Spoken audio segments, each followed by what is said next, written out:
Hello, and welcome to Unscripted Gaming. My name is Mike, joined by my co-hosts, Josh and Ray. How we doing, gents? What up, though? Great. Very Excellent. good. I have a diet Sunkist with me, so tasting the less caffeinated rainbow. Oh, well, hey, I haven't had a Sunkist in forever, but I feel like they're still pretty good. They are still good, despite the fact that they've removed a lot of the caffeine from them. They're still delicious. Wait, I'm sorry. Back the fuck up. Sunkist had caffeine in it. Oranges don't have caffeine. What? Yeah. Okay. So I found this out a couple years ago that Sunkist actually used to have more caffeine than Mountain Dew. They had like 80 milligrams per Shut the 12-ounce front serving. door. That's like green tea. That's a cup of green tea. I used to always use like Sunkist as my, hey mom, I should be allowed to have a Sunkist after 4 o'clock because it doesn't have caffeine. And that argument always worked. Little did I know. Pro strats. But a few years ago, they reduced the amount of caffeine down to, I want to say it's like 19 milligrams per 12-ounce serving. So it's like the lowest of all the sodas now. Even more. Sunkist still has caffeine in it? Yeah, just less. That just doesn't seem right. Like, you don't drink a fruit soda and expect caffeine. I mean, caffeine's really just used as a bitter agent, not necessarily for an energy boost. So, they must have just changed the formula and the flavor profile of Sunkist and thought, we need less bitter in this one. So, and now you know. It's my super short show. I hope we don't get content ID'd for that, but, Disney. Does Diet Sunkist have that's what this is. Diet Sunkist. Right here. Huh. 19 milligrams of caffeine. I don't know if that'll get into focus, but there's the label, 19 milligrams of caffeine. I'll take your word for it. Yeah, so. Okay, well, yeah. So, that just doesn't seem right to me. It's like, no. Welcome to unscripted right. sodas. I don't like that. That's like, it's just like, no, that doesn't go in there. That's not possible. I don't understand. Now, other orange sodas like Fanta and stuff like that do not have caffeine. So, I mean, to be fair, that makes sense. But now I'm in like, Fanta is literally just orange Coke, so that one's not supposed to have caffeine in it. But if I'm in, who is Sunkist made by? Is that made by the Pepsi company? No, I think they're independent. Sunkist Soda, like, they make their own stuff. They're bottled under Dr. Pepper 7-Up. But like the Sunkist growers who do like Sunkist oranges, like they make Sunkist soda. They also make the other flavors. I think there's like a grape and a strawberry and whatnot. But like Sunkist oranges Grower Association makes Sunkist soda just under the Dr. Pepper 7-Up label, I believe. Stop you right there again. There's a Sunkist grape soda. Yes, there is. And my world. We're supposed to be talking about video games, but my world's getting turned upside down tonight. You can't just drop that like Sunkist has caffeine in it just on us like that. Like, what the frick? I mean, this is unscripted gaming, so I can't like tell you guys in advance that I'm gonna be dropping bombs on you guys. But yeah, there's also I think a Sunkist strawberry. There's a local gas station around here that actually has Sunkist grape and strawberry, but does not carry traditional Sunkist orange. What do you want me to do with this information? How much? What am I supposed to? How? What? How? Josh just flying these B-52s over us and be like bombs for days, bitch. That actually doesn't make any sense. That's any other questions? We carry vanilla Coke and we carry Diet Coke. Now, if you wanted a regular Coke, your ass out. You're gonna have to go to the place down the road. That's what that sounds like to me. You're gonna have to grab a coffee filter and get to work.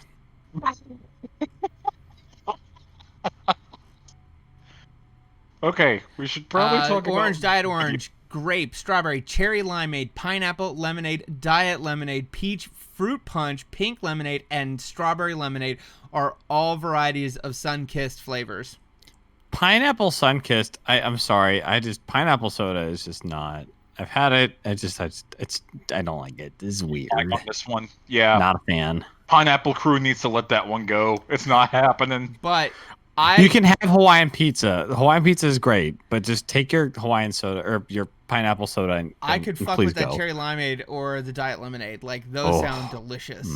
Diet lemonade sounds all right. Cherry limeade, lemonade anything has never done me wrong. I'm gonna be honest. It's true. It's the sweetness. Yeah. Well, welcome to So unscripted sodas. Here we go. I like a Diet Coke. In 2010, there was a consumer recall after a batch was accidentally mixed with 6 times the amount of caffeine. What the fuck? Oops, all caffeine. Oops. This time it was the factory accident was actually a real factory accident. Oh my god. Open your eyes, people. See the truth. Oh my goodness. I want to know where to get some of these other flavors. Now I'm going to go on a search. All right, now we're going on the Sunkist subplot, everyone. So just mark that down. Just for the video description, note that this subplot starts in this episode. That might be the title of this just video. Just for the unscripted wiki, The Sunkist episode. Yeah, next week I'll be like, yeah, I'm going to cross this like bridge. It's kind of foggy. It probably won't take me that long, so it'll be fine. And we'll just go from there. Speaking of stuff that won't take long, I'm going to diverge into a video game if you guys don't. Yeah, I'll tolerate that. Okay. Proceed. I'll allow it. Oh, one of my favorite things to do before I buy a video game is I'm getting a little older. I don't have as much time. Work takes up a lot of time. We're all there for a variety of reasons. I go to howlongtobeat.com and I punch in how long on average it takes to beat a video game. I finally completed Sekiro just yesterday, actually, as of the recording of this podcast, which is, it doesn't matter. And on howlongtobeat.com, they say, on average, it takes about 28 hours to beat. And I'm like, okay, that's a couple weekends. I think I could swing that. If you look at my in-game clock on my PS4, it says 63. I'm either bad at games. I think that there's like a lot of room to like explore and lots of nooks and crannies in Sekiro. So I don't think that's like you're bad. I did enjoy exploring it. It has in my review of the game, it's a very rich world. I loved the combat of the game. Mm-hmm. I loved grinding in the game. I love the fact that I can grind and increase levels and get new skills. That was really cool. Other Bloodborne, Dark Souls type games, they don't do that. So this was really cool. I loved how I felt better and I kept growing as I felt more ninja-like as I would go through an area all over again, and I would just never get seen and backstab the shit out of everybody. That felt great. Or just do no damage runs through an area just to like grind out some places and be like, there's nothing you could do about it. You can't touch me. Just like doing a little dance on top of a rooftop once you figure out enemy AI. Or even just like when you learn the patterns and you just like perfect parry the combo, you just man, it feels so good. There's a boss fight. It's called the Centipede Long Arms Giraffe. That fight where they're just swinging like gigantic claws at you, and if you're just slamming on to the parry button or the deflect button, block button, what have you, you just see because the timing in Sekiro is so forgiving. Actually, I want to dive into that. This has to be the most forgiving Soulsborne game ever made. Most of the complaints that I was reading people had last year about how difficult this game is, the game gives you so many different options to deal with the difficulty. This is a Soulsborne game where they give you the option from jump to button remap. You have no reason to say that. And you definitely have like a lot of tool, like your grappling hook, like all the shinobi arts and stuff. Like you have a lot. It feels like you have. Not that other Dark Souls games didn't have like builds or build variety, but it feels like a lot more. You have a lot more like tools to like escape or disengage in ways in Sekiro that you don't really have in other Dark Souls games. Yeah. So if you need to like piece it, there's like a sprint button where you actually like sprint, unlike regular Dark Souls. You don't run out of stamina. Ever. Yeah. Ever. Stamina's not a thing in this game.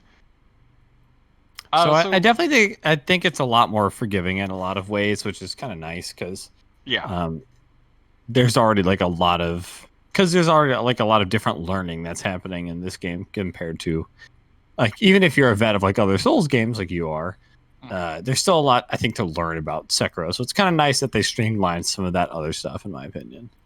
There are a couple bosses in the game. There's actually about 3 bosses, I think, where the game says, okay, you have a lot of tools, but for these bosses, you actually have to get good.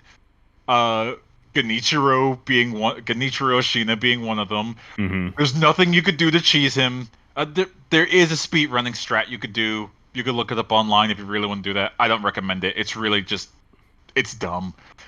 What you do is you run into the corner of where you are, and his AI gets caught between a door, and you just keep hitting 1, 2, 3 for your attack button, and your sword is only hitting literally his left foot, and that's hitting his hitbox because the game has such tight glory. The game has such tight hitboxes. Josh, let me tell you about these hitboxes. When an enemy swings their spear at you, and you think, "Oh man, that entire spear is a hitbox." No, the tip of that spear is the hitbox. You can dodge right in through the spear and be like, that polearm ain't doing nothing to me. Stab.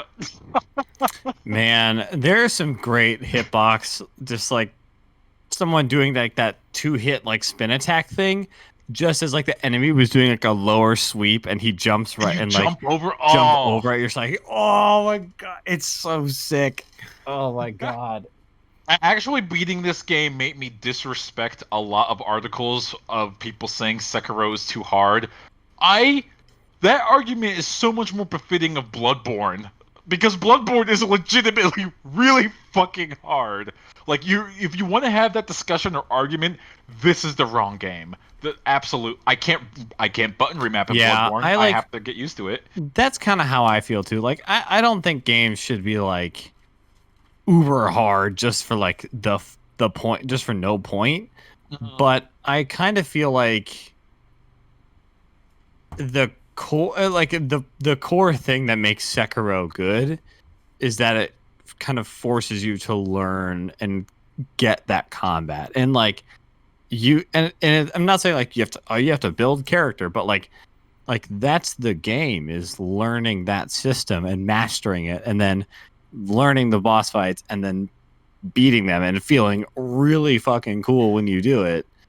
So like to have it, and I think that at a certain point there would be a difficulty in that game where you wouldn't have to go through that learning curve, and the game becomes a lot less special because of that. So it's like I definitely understand like accessibility is like a separate thing. Like every game should have full button remapping, full controller mapping for any sorts of like just accessibility and all that stuff. Like that's what game it is. Like you know, you can't say that your game is for real try-hard gamers only if it just because you don't have a colorblind mode. Like that's not really that's apples and oranges. It doesn't really count. It's not have a colorblind mode. Yeah, but like I said, I think that at a certain point there's like there is a difficulty that is too easy in Sekiro, where I think you just would kind of be robbing yourself of like the kind of full experience of what makes that game really cool. Yeah. And what the developers kind of built that game around.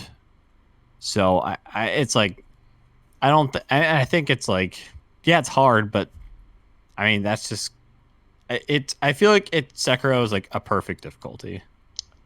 Almost like until you get to the very last like good ending boss, the Sword Saint. That guy. The range on some of those hits are. Granted, it's the very last boss of a Soulsborne game, and those are typically really hard. I can't think of an easy one right now off the top of my head. Father Gehrman was not. That was a fair fight, but no, it was not easy. No, Moon Presence is pretty rough. He'll catch you slipping, and he will punish you for it. You are already dead. What? He throws tornadoes at you. the Sword Saint has 4 health bars. That already should scare off most people. Yes, Josh shaking his head. That is the correct reaction when you find out he has 4 health bars. They're full health bars. They're not like miniature ones. No, he's a boss, and he keeps coming back alive. And his attacks only get more vicious with each health bar, such as, first of all, he's relatively easy, and then he gets really fast, and then he gets really fast and has a spear and a gun. He just whips out the gun. You probably didn't know he had a gun. He'll remind you. And then, in this last phase, he starts shooting lightning out of his ass. When does the lightning come? You'll know! And you'll have 1 second, 1 full second to react to it! Get ready to attack. You only have one thing to do for the lightning. You either have to already be far enough away to where it does that, or you better hit the jump button. Those are your only 2 options.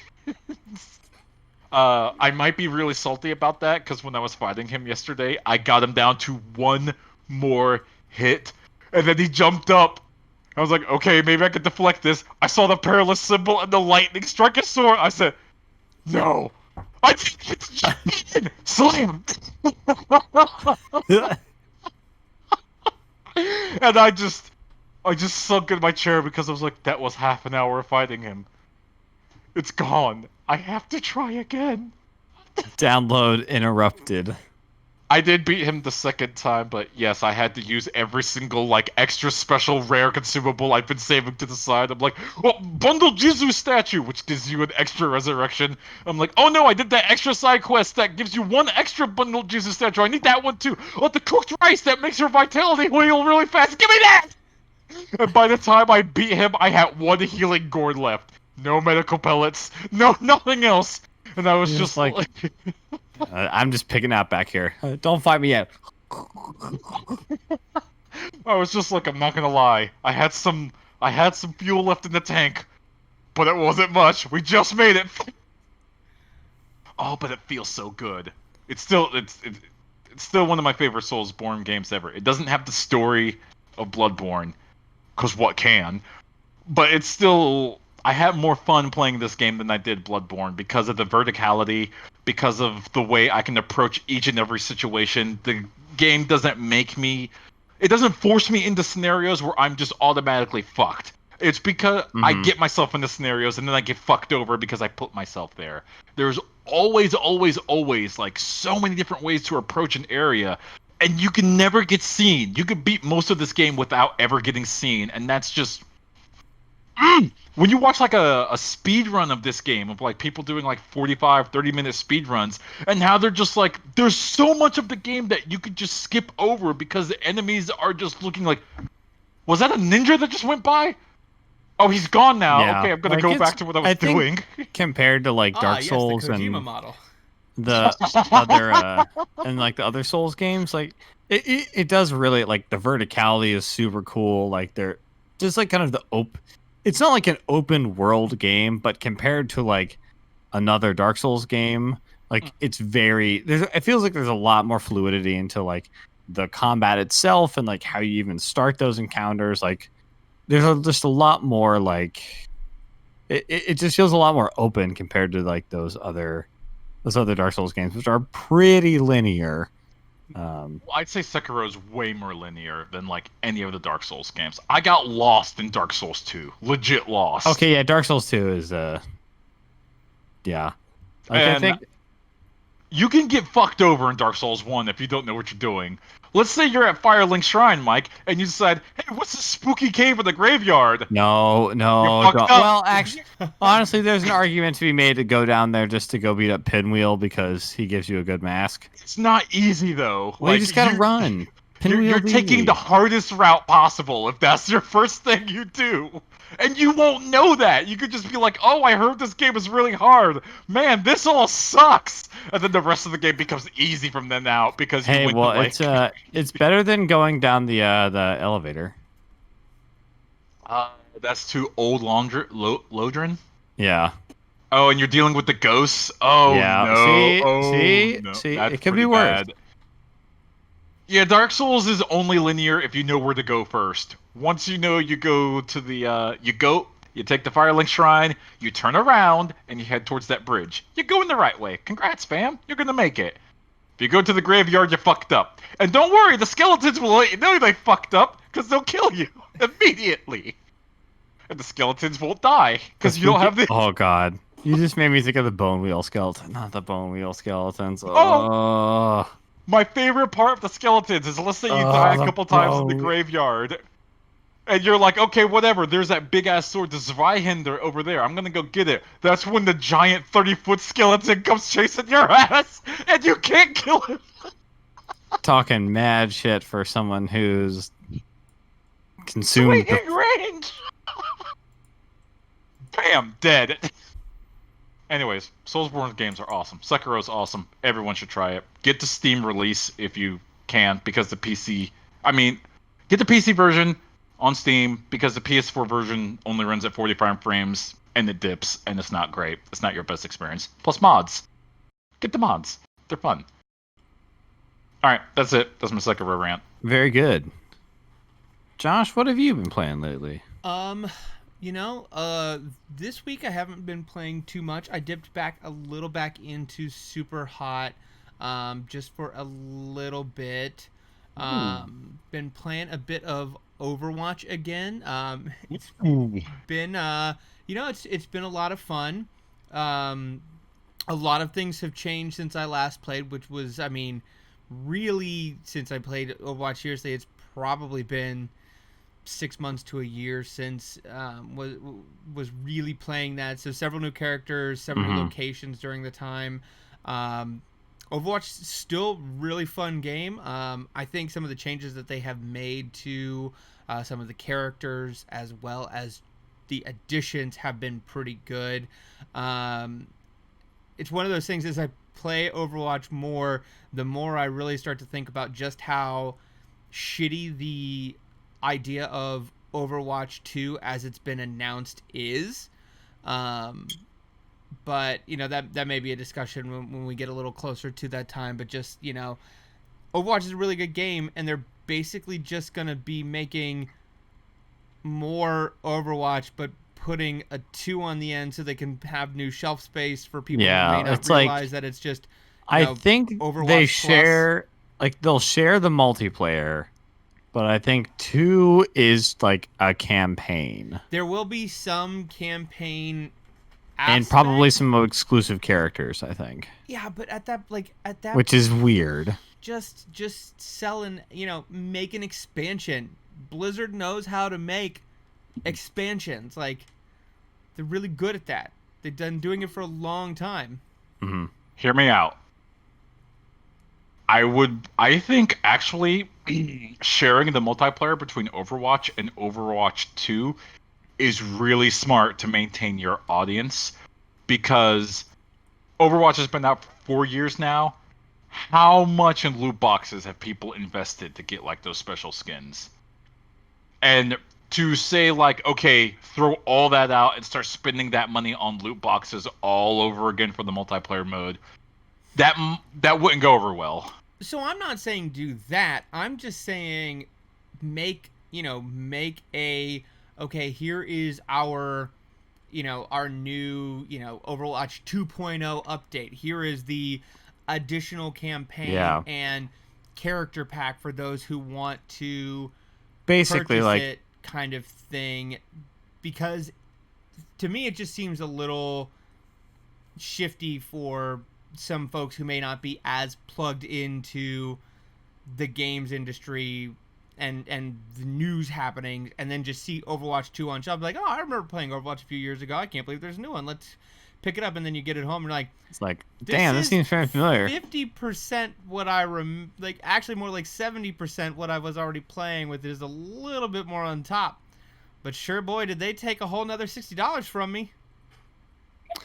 Your argument is this should just be a big expansion, much like what they do with World of Warcraft. I'm not going to disagree with that. Yeah, yes. Obviously. So that's kind of my argument.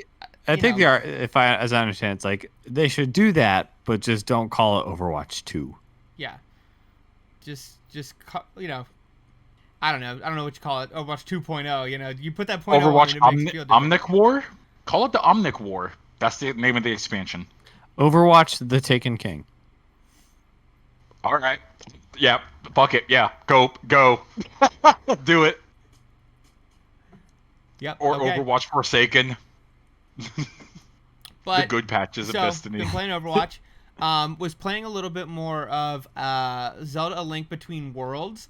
I performed surgery on the broken 3DS that Ray had spent years lovingly manhandling with Super Smash Brothers. That led to the utter destruction of the thumbstick. So I performed hours on Super Smash Brothers on 3DS. Yes, so this thing crumbled under my thumb one day. So finally pulled that thing apart, performed successful surgery, and just completed 3 more of the temples in A Link Between Worlds. Still really like that game. I still really like the I know it's been a while since I've talked about it, but I do really appreciate the way they expanded on the light dark mechanics of A Link to the Past, the way they make you utilize that in the problem solving of the world, of the temples that you're in.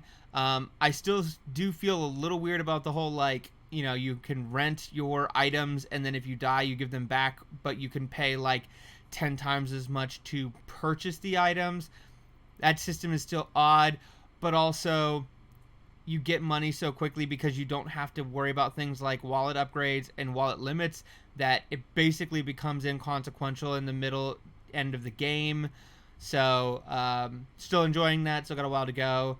And then I did just pick up the Paper Mario Origami King, but I have not played it yet. Ooh. So I'm assuming by next podcast I will have a early report on that. So that's been about it for me so far. Mike, what about you? Well, I've been playing my my usual stuff. But in these strange times that we find ourselves in, we welcome the return of sports. And I'm an NBA fan. I like to watch NBA. Indeed. I like to watch my basketball team. But I've gotten into a new sport. Oh, God. And this sport is baseball. And you're thinking to yourself, now, Mike, what is baseball? Is that just baseball? The answer is no, you dipshit. It's way cooler. The people don't have the Roni. The commissioner is doing a great job, as we all know. And as the ticker on the top of the website that runs across sharing box scores also helpfully reminds you that the commissioner is doing a great job. So actually, to really explain what this is, baseball it's basically like fake baseball. And there's like a score ticker and like who's on base, what are the strikes and count and stuff. There's a bunch of great team names. I'm a fan of the Chicago Firefighters because they're nearby. We've got some other great teams, the San Francisco Lovers, the LA Tacos, the Kansas City Breath Mints, the Yellowstone Magic, the New York Millennials, the Charleston Shoe Thieves, the Hawaii Fridays. In the Evil League, we have in the Lawful Evil division, we have the Hades Tigers, Hellmouth Sunbeams, Mexico City Wild Wings, the Baltimore Crabs, and the Philly Pies, the Chaotic Evil. We have the Canada Moist Talkers. I'm sorry, the what? Canada Moist Talkers. That makes me feel. They're off to a 4-3 start this season, so that's pretty good. And it's kind of like a salty bet type thing where it's like if I go to like place a bet on the Firefighters next game, I see that based on I just bet who I think will win the game. Right now it looks like the Firefighters are playing the 2-time world champion Philly Pies here. They have a 42% chance to win, so I can bet a bunch of gold and see if I win this. I'll just bet 20 coins on this. Let it ride, baby. And so there's all this going on, and this is just kind of like you just watch the things go. But there's also some other stuff going on here. There's a shop where you can buy votes.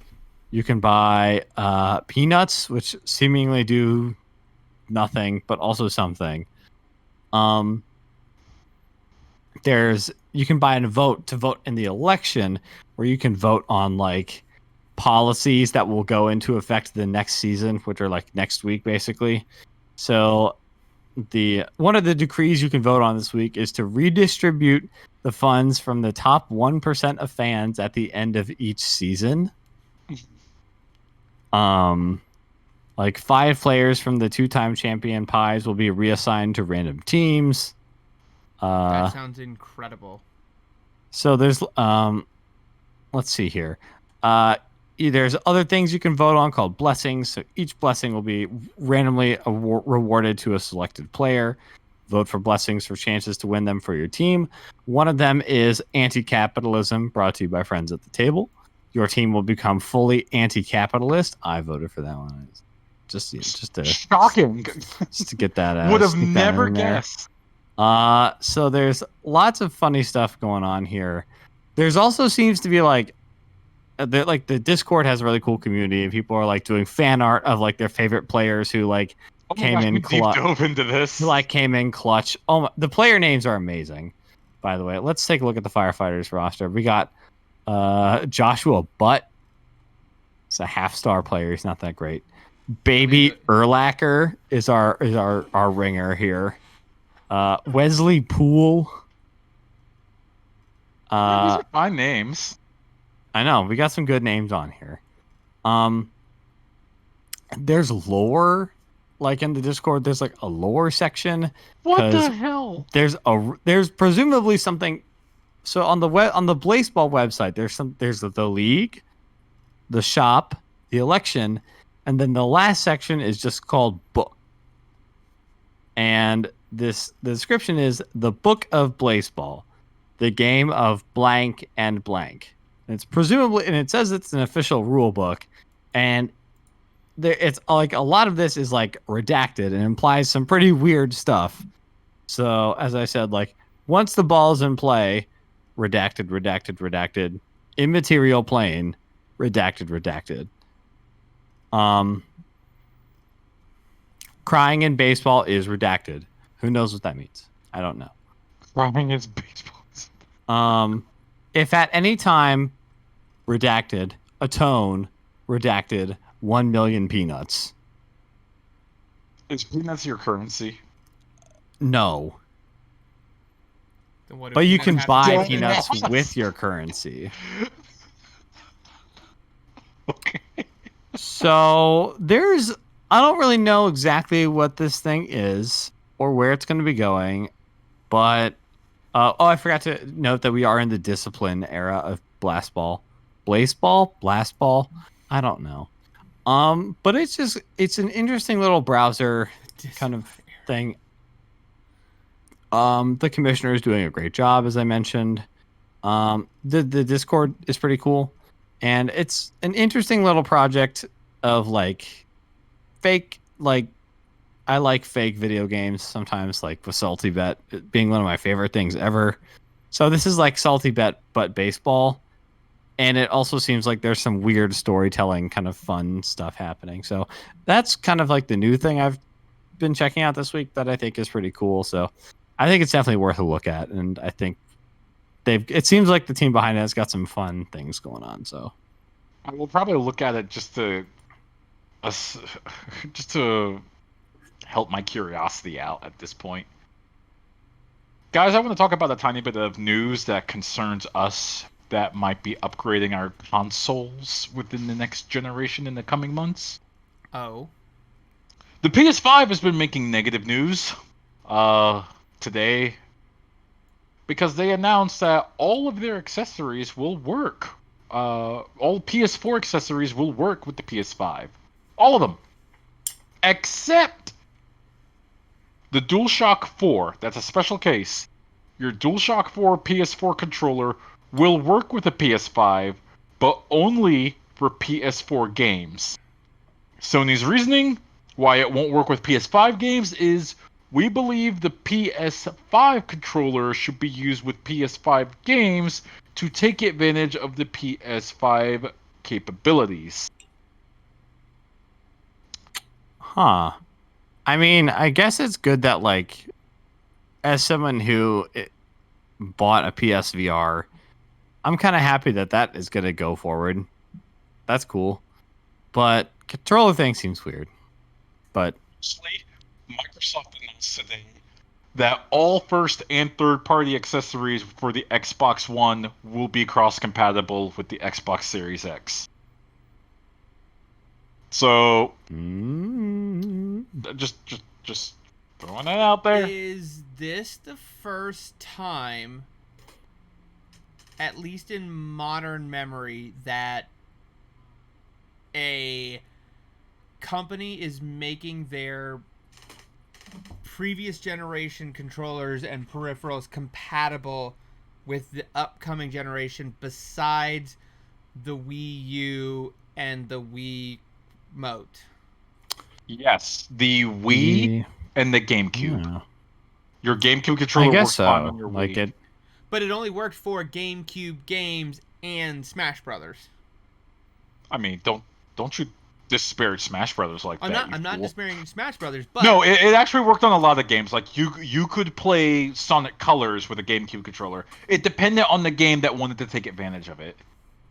Which, I mean, Sony could ostensibly say, like, or a third-party company could be like, hey, there are features and functionality on the, new DualSense controller, whatever the new controller's called, or we're not going to utilize all these because it's Madden, and, like, just use your DualShock 4 or whatever. I forget what the two controllers are called, but, like, you could see that happening at some point. I'm not as angry about it, just in the sense that, like, that's something that doesn't usually happen anyway, so the fact that it works at all is still, I think, a positive. Definitely in terms of, like, the PSVR and some of those kinds of peripherals. I mean, I think that's good. I think it will take the actual hands-on experience of seeing if the new controller features and new things that they do with this new controller and the PS5 are actually justifying of it, or if it's just, again, kind of like, the touchpad on the PS4 where, like, it has a lot of potential, they had a lot of great ideas for it, but it mostly just got used for, like, map navigation, which makes it a lot easier. But the touchpad will be even bigger on the PS5. Not necessarily, like, earth-shattering, so I'm not as upset about that. This? I also don't plan on getting a PS5 for quite a while, so. But when new controller tech comes out, it's fun for, like, the first, and I'm not kidding, like, week. And then you instantly forget it's there, and you're like, where are the buttons that I can push to make the things do blah? Like, who even remembers that the Nintendo Switch was advertising, we have 3D haptic feedback? And you're like, get over yourself. I believe the technical term is HD Rumble. Yeah, I'm sorry. HD Rumble is an integral part of this experience. I am assuming. Imagine trying to guess how many marbles are in a box without HD Rumble. Yeah. Wow. Okay. Good luck. Unbelievable. But I do think that is a good segue into a very interesting topic on Microsoft and their play moving into this next generation. Oh, yeah, we should talk about the showcase. Yeah, so I didn't get to watch a lot of the showcase, unfortunately. I haven't got to see a lot of the games. They did announce that Xbox Game Pass is just being rebranded to Game Pass, kind of along with their roll-in of, getting rid of the 12-month Xbox Live subscription and just kind of making all of that part of the Game Pass Ultimate experience. I really think Microsoft is setting themselves up for a really strong showing come this next console cycle, in just the fact that they are going for, it doesn't matter where you are, because you're going to work on Windows 10 PC, or if you want one of these great boxes, whether or not that's our all digital Xbox Series S or a really powerful Xbox Series X, that's great. Oh, you're on the go and you want to play on a mobile device because you're not at home? Hey, how about Project xCloud? You know what? $15 a month, you can basically get everything that we release going forward, at least in the first party title, day and date. All you have to do is pay us $15 a month. Doesn't matter what device you have, doesn't matter where you are, just play our games. You want to play some old 360 games or some old Xbox One games? Here you go. Let's do it. Let's just play games together wherever you are. Like, I feel like Microsoft is coming out swinging this generation. And honestly, I think, given the lackluster performance of the Xbox One and kind of using this generation as a bit of a feeler, releasing the first, half-step console, releasing the first disk driveless console, like, they've really kind of just been toying around with these ideas, and I really think that they are set up for a really big ecosystem play come this cycle, and I'm very interested to see how the consumer base responds to that, because I mean, everything that they have announced, like, I probably will never buy an Xbox, but like, I already have Game Pass for PC, but it's like $5 a month, but like, some of those expanded features and functionality, like, they could get an extra 10 out of me. And honestly, like, there's probably like a lot of it. There's, I don't know how much of like crossover you'll get, but like, there's probably a decent amount of people who will probably buy a PS5, but like might still pick up like PC Game Pass or however that works. But like, I think definitely like watching the showcase, I think that was definitely kind of their I mean, everyone knew Halo was going to be there. I think Halo Infinite looks like Halo with some Far Cry sprinkled on it. I don't know we'll see how that works. Which they did announce that the multiplayer is free to play and 120 FPS targeting on the Xbox Series X, which is what? Huh? Okay. Huh. It's also it's going to be part of Game Pass. So if you want to play Halo Infinite day of, which, me being a gigantic Halo fanboy, I do. You just have to pay that sexy $15 a month, and boom, you can download the Halo. I think that was kind of part the vibe I got was like they are really gonna. I think that they're definitely leading into like building Game Pass as like just like you just said, Josh, like a pretty important service, and it seems like because even if they just have to have like enough stuff on there to keep people subscribed, they don't need every one of these games to be like super AAA splashy. And like I think, and it seems like a really good play with like, because they've also splashed a bunch of logos from like all of like the studio acquisitions they've been doing these past couple of years. Yeah. And it seems like a really kind of smart idea to acquire a bunch of studios who like had to worry. I guess this is what Mike hopes. I'm being hopeful here, but like to acquire a bunch of these studios and then let them know like, hey, your game is going to drop day and date on Game Pass. Yeah.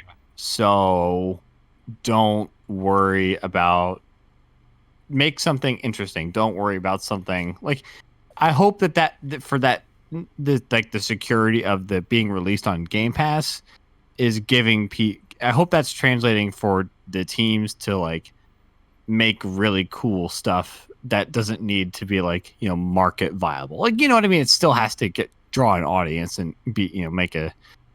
But it needs to be there's like less concern on. I hope this translates to less concern on the teams themselves to like move units, if that makes sense. Well, and I honestly think that this puts us maybe even one generation away before at least one of the tiers of the box that, Microsoft sells is basically an NVIDIA Shield or a Chromecast.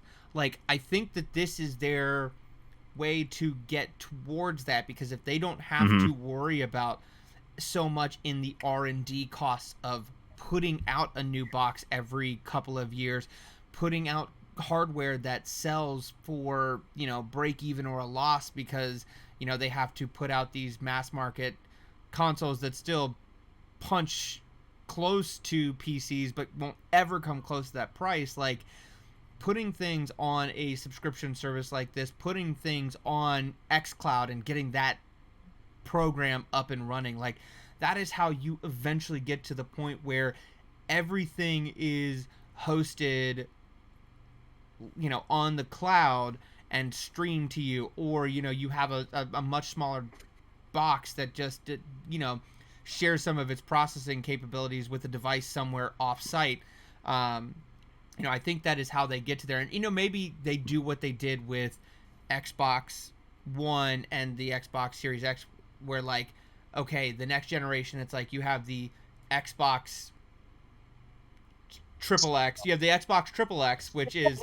It's going to be something so fucking stupid. You have your Xbox 6666. That is your actual, like, typical console, but then they have, like, the Xbox streaming, which is literally just like a Chromecast puck, and you buy that for $100, and you subscribe to Game Pass, and you just use xCloud. Like, I think we are getting closer to that, and I think that this console and this ecosystem play is how Microsoft starts that transition. And I do think that just kind of goes back to just Satya Nadella's just general, thoughts for how Microsoft should be, and has been driving that company the last few years just to be where the people are and be a services company. And I think that this next Xbox is really prime for that. And I do hope that, yes, like, because it's got the weight of Microsoft, they are able to secure more of those deals with some of those smaller studios to, give a little more leniency, or make sure that they're doing the deals in a way that those folks are still getting compensated in a very similar way, versus putting out stuff as is tradition, especially when you go to a place where you're not going to be selling, a $60-$20 copy of a game anymore, because it's all just part of Game Pass. But again, doing a deal with Microsoft is probably a lot different than, say, that NVIDIA streaming service, which has been struggling because everybody's like, oh, this is weird. But, like, Microsoft, like, to have, like, that kind of big name behind it changes the deal. Like, I guess, like one thing I hope, like, I mean, I think one thing that could be good, I think, for a lot of games, if we do kind of, if this is the generation we start to move more to, like, a service type model, for, like, kind of like, I don't know if it's a good or a bad thing, but, like, I feel like a lot of games, I think, for better or worse, feel like they have to justify the $60 price tag in a way that I think sometimes, like, is to their detriment. I mean, like, you want to get, like, a lot, $60 is a lot of money for a game, so you want to have a good time with it, but, like, sometimes that just leads to, like, games being stretched out and just, and so it especially when, like, they're really kind of like the idea or, like, core mechanic of the game doesn't really last that long.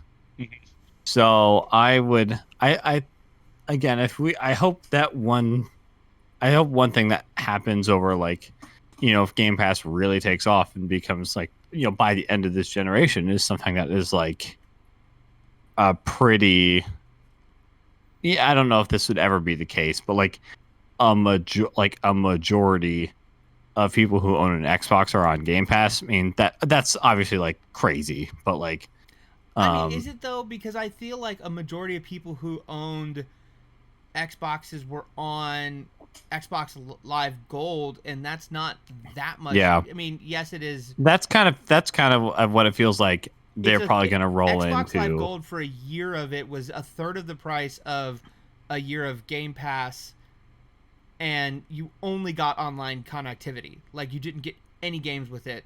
At least, you know, I think that changed, obviously, as time went on. But, like, originally, when, like, Xbox 360 era, you were literally just paying to play online with your friends, and that was it.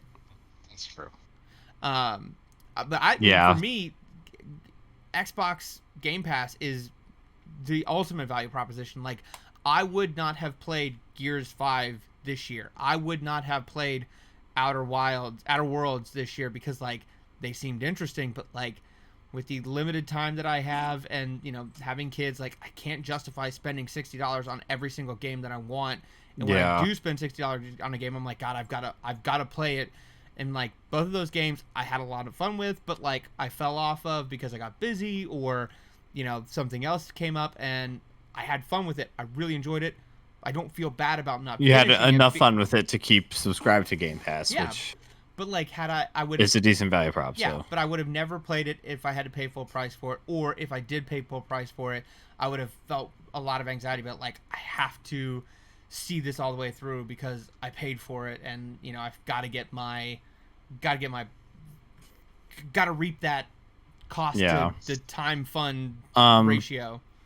I guess, like, one other kind of, because one other thing from the showcase is, well, two things.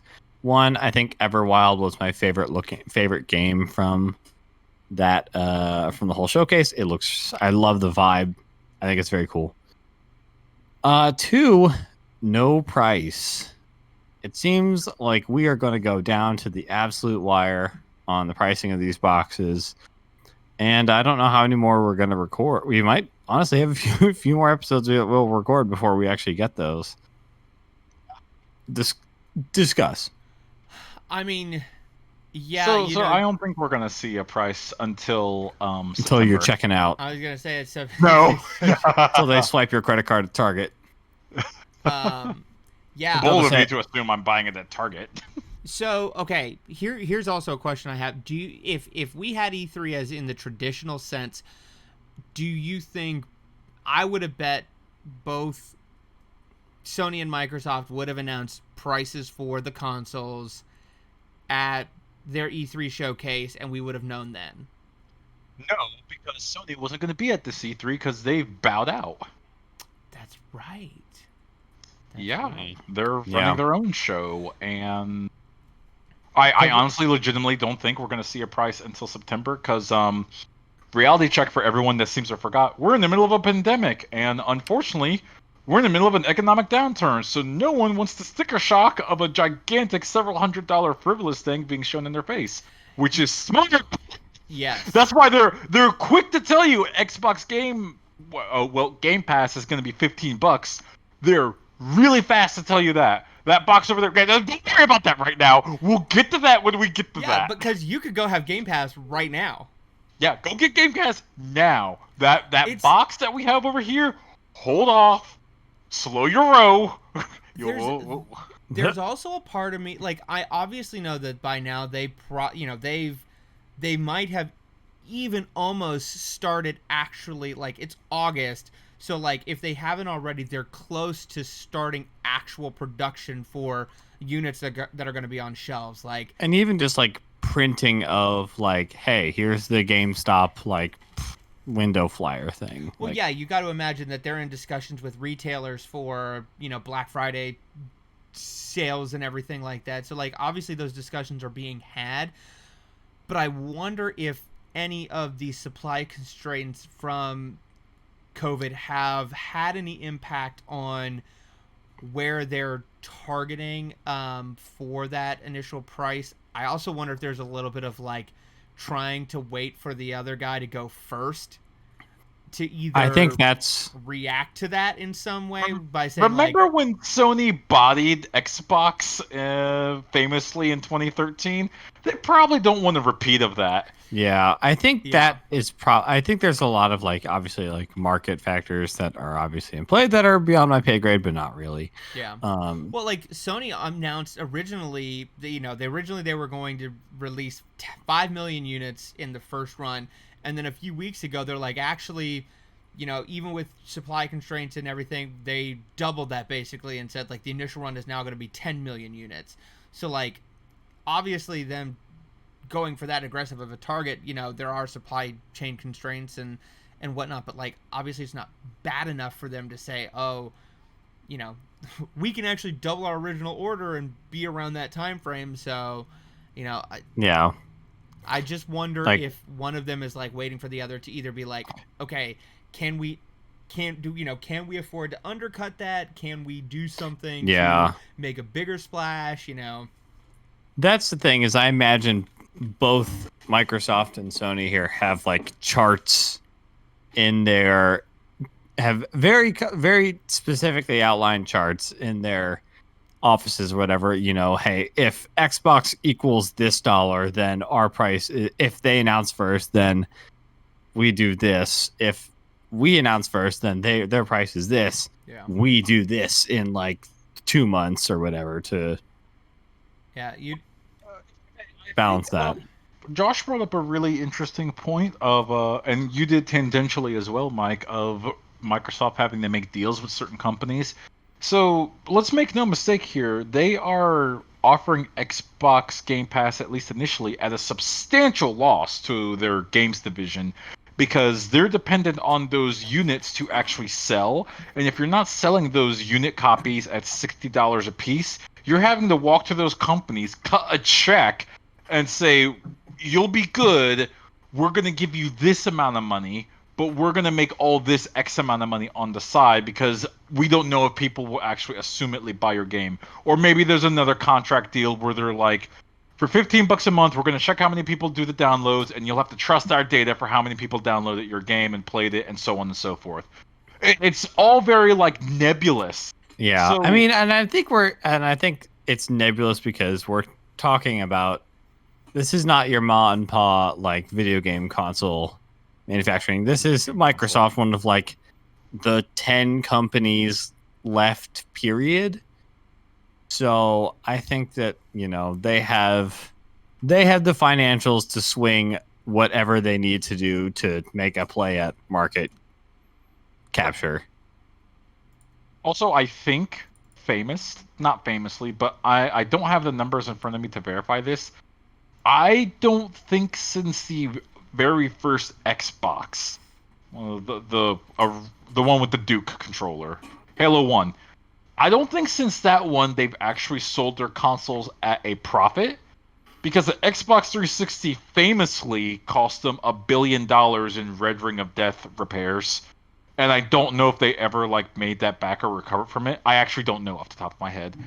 And the Xbox One, I mean, it sells okay in the USA and EU, but reminder, and this number I do have, they sold just a little under 500k units in Japan.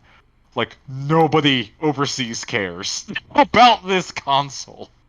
Let's not get into how many PS4s are over there, which is also a Blu-ray player, so it's just a home media center for a lot of people. 10 times as many.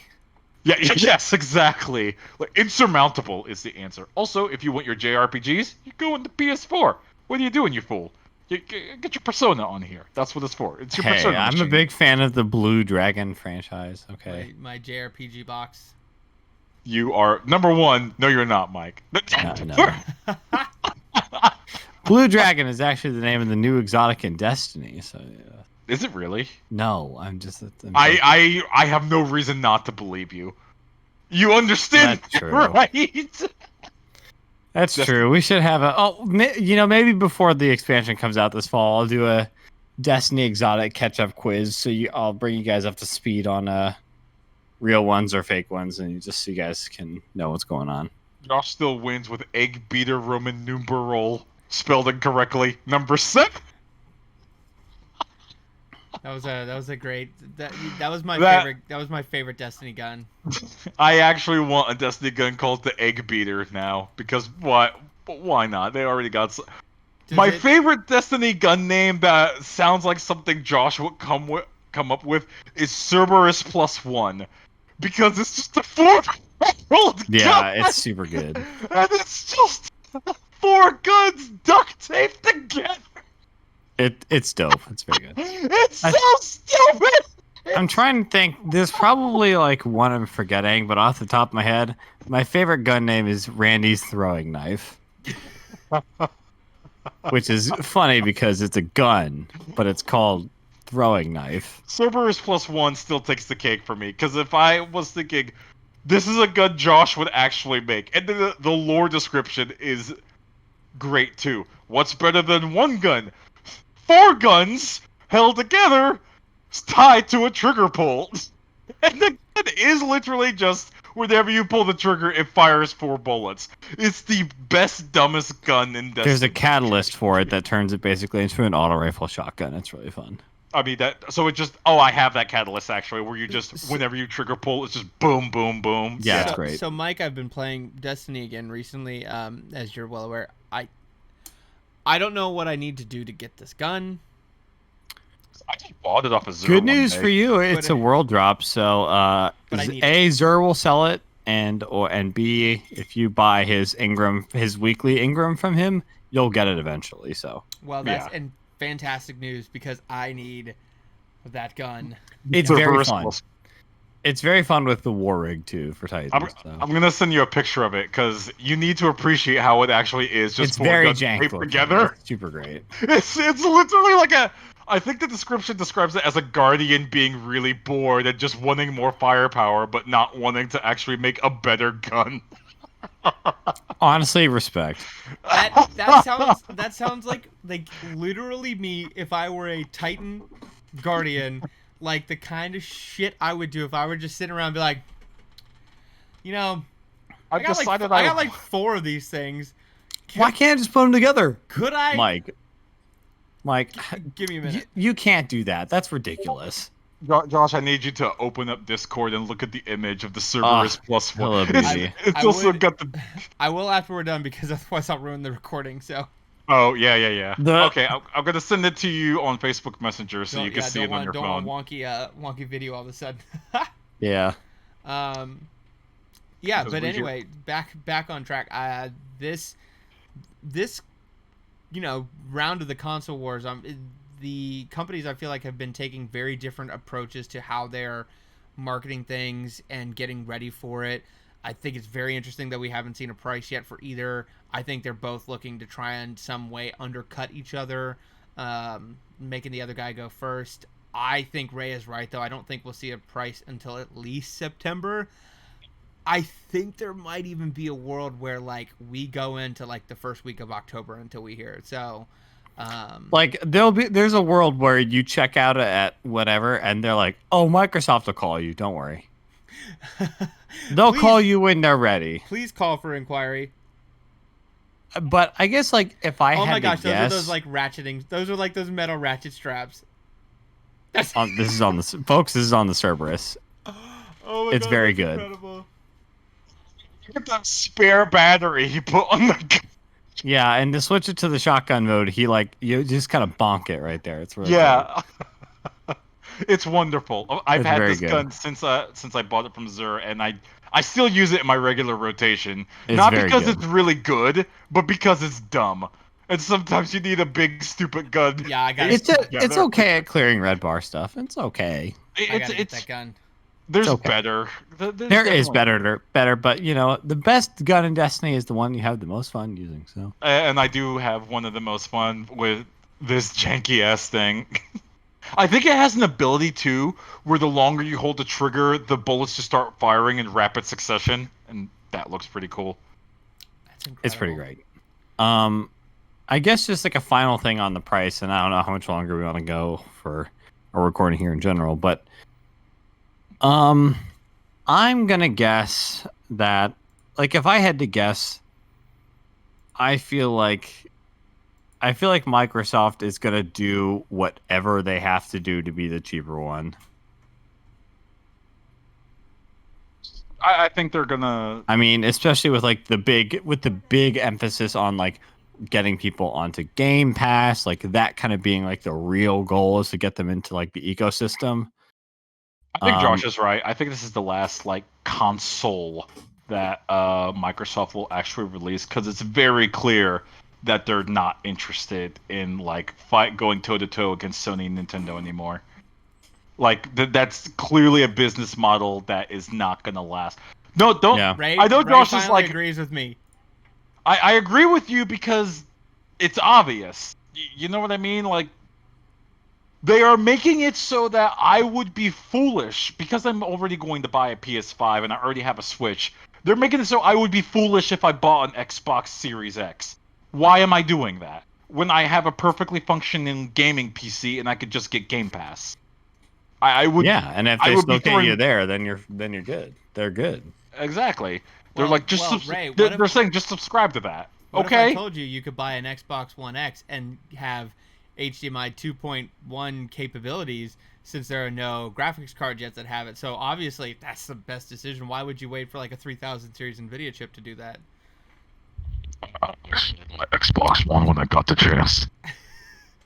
I got it for one game. It was Halo 5 Guardians, and it's not a good game. That's how much of a Halo fan I am. Oh, and I went back to the Master Chief Collection and I finally played Halo ODST. It's alright. I like the soundtrack. Good. The soundtrack is really good. It's a nice jazz tune. I've still never played the campaign of Halo 2. I've started it, but I need to finish it, so... What? Halo 2 is the best really campaign. Say all that. I didn't have... Halo 2 is the best one. I didn't have an Xbox. I played a lot of Halo 2 multiplayer with some friends, but I never played the campaign. I played the Halo 1 when they released that Anniversary Edition. How do you feel about Keith David? Love him.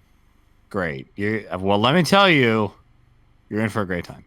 Sergeant Johnson Johnson does have the best dialogue lines in Halo 2, bar none. But if you play Halo 2 on Legendary or Heroic, you start finding out how janky the level design in that game really is. So I don't recommend playing above normal. Not really. Heroic, if you want to torture yourself. Legendary, if you decided, you know what, I want to ruin myself. I just decided I don't like having fun. You will hate the Jackal snipers. One shot, one kill. And there's a section in New Mombasa where there's just 5 of them on the bridge. Where there are jackals in the courtyard? Yeah, that section on Legendary. There's no defending that. If you're doing a solo, there's no defending it. Hell, if you're doing it with a buddy, Josh, do you know that there's Incubus in the Halo 2 campaign? I am aware. Okay. I wanted to make sure you knew. I have their soundtrack from the Halo 2. Yeah, okay. Oh. So yeah, I mean, okay. We're just gonna go right past it. I have their music. Yeah. We're not gonna acknowledge that. The Halo 2 soundtrack's great. It's great. But the soundtrack for Marty O'Donnell doesn't make bad music, and I won't hear otherwise. Damn it. It's true. Same thing for Mick Gordon.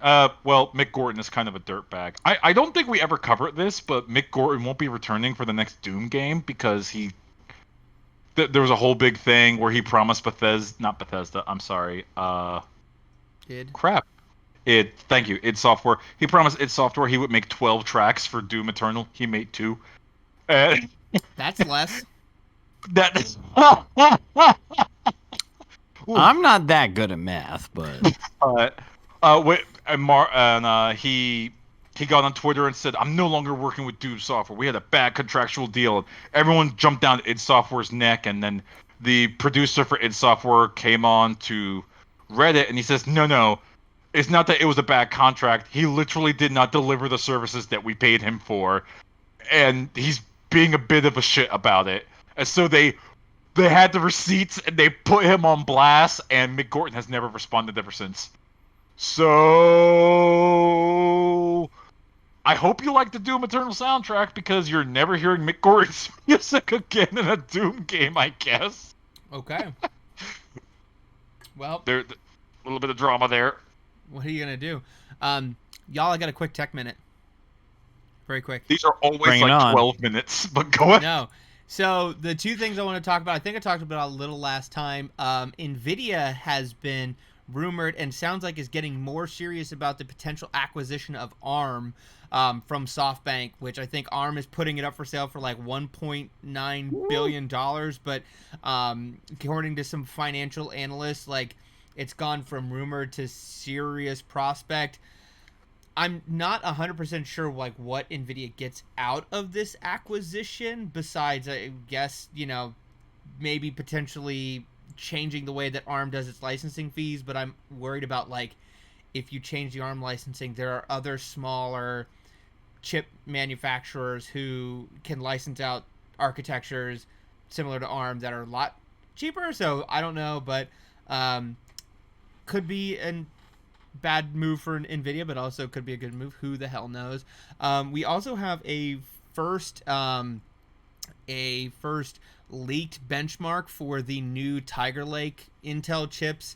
The i7 1165G7, which fuck Intel's naming conventions, especially on their mobile chips. This is one of the mobile chips in i7 that went head-to-head with the Ryzen 7 4800U. The i7 is a 4-core 8-thread, while the 4800 Ryzen chip is an 8-core 16-thread. So while the Tiger Lake chip beat the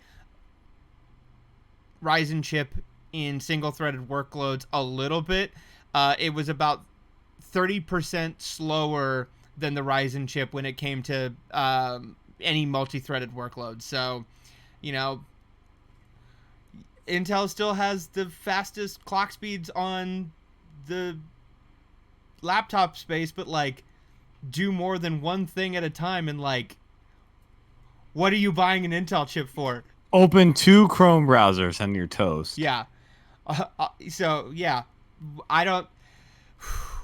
Somebody needs to talk to Intel because boy, howdy, are they having a really hard time. They've even, I think I talked about this last time, they're even talking about using TSMC for some of their foundry because they cannot get their 7nm process together. Boy, howdy, somebody help Intel, please.